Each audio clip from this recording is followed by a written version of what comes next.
ಅವ್ರದ್ದೇ ಸಂಚು ನಡೆದಿದೆ. ಸಿದ್ದರಾಮಯ್ಯನವ್ರನ್ನ ಸಂಪೂರ್ಣವಾಗಿ ಅವ್ರನ್ನ ಒಂದು ರೀತಿ ಅಪಮಾನ ಮಾಡೋದು, ಅವ್ರನ್ನ ಮಾನಸಿಕವಾಗಿ ಅವರಿಗೆ ಒಂದು ರೀತಿ ಗೊಂದಲಕ್ಕೆ ಬಿದ್ದು ಬೇಡಪ್ಪ ಸಾಕು ತಳ್ಳಿ ರಾಜೀನಾಮೆ ಕೊಟ್ಟು ಹೋಗಲಿ ಅನ್ನೋಂಥ ಪರಿಸ್ಥಿತಿ ಇವತ್ತು ಕಾಂಗ್ರೆಸ್ನಲ್ಲಿ ನಡೆದಿದೆ. ಮತ್ತು ಸಿದ್ದರಾಮಯ್ಯನವರಿಗೆ ಟೀಕೆ ಮಾಡುವಂಥದ್ದು ಕಾಂಗ್ರೆಸ್ನಲ್ಲಿ ಹೆಚ್ಚಾಗಿದೆ. ನಮ್ಮ ಬಿ ಜೆ ಪಿ ವಿಜೇಂದ್ರದ ಆರಾಮದಾರ ಅವರು. ಅವು ಯಾಕೆ ತೆಲಿಕೆ ಯಾವ ಏನಾರೇ ವಿಜೇಂದ್ರ ಟೀಕೆ ಮಾಡೋದಂದ್ರೆ ಯಾಕಪ್ಪ ನಿಮ್ಮ ಅಪ್ಪನ ಪೋಕ್ಸೋ ತೆಗಿಲಿ ಅನ್ನತ್ತಾರ.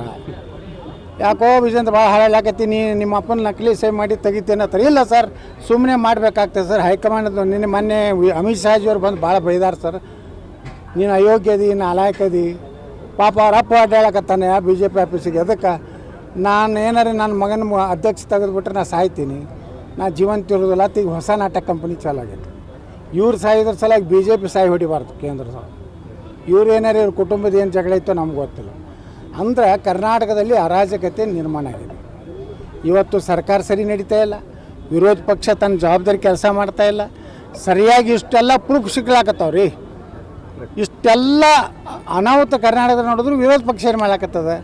ಸುಮ್ಮ ಒಂದು ಸ್ಟೇಟ್ಮೆಂಟ್ ಮಾಡೋದು, ಒಂದು 10 ಮಂದಿ ಕೂಡಿ ಒಂದು ಡಿ ಸಿಗೊಂದು ಮನವಿ ಕೊಡೋದು, ಮನ್ಯಾಗ ಬಂದು ಊಟ ಮಾಡಿ ಮಕ್ಕೋದು, ಇಷ್ಟೇ ನಡೆದು ಮತ್ತೇನೂ ಇಲ್ಲ. ಬಿ ಜೆ ಪಿ ಒಳಗೆ ಏನು ನಡೆದ, ವಿರೋಧ ಪಕ್ಷ ಸತ್ತು ಹೋಗೈತೆ.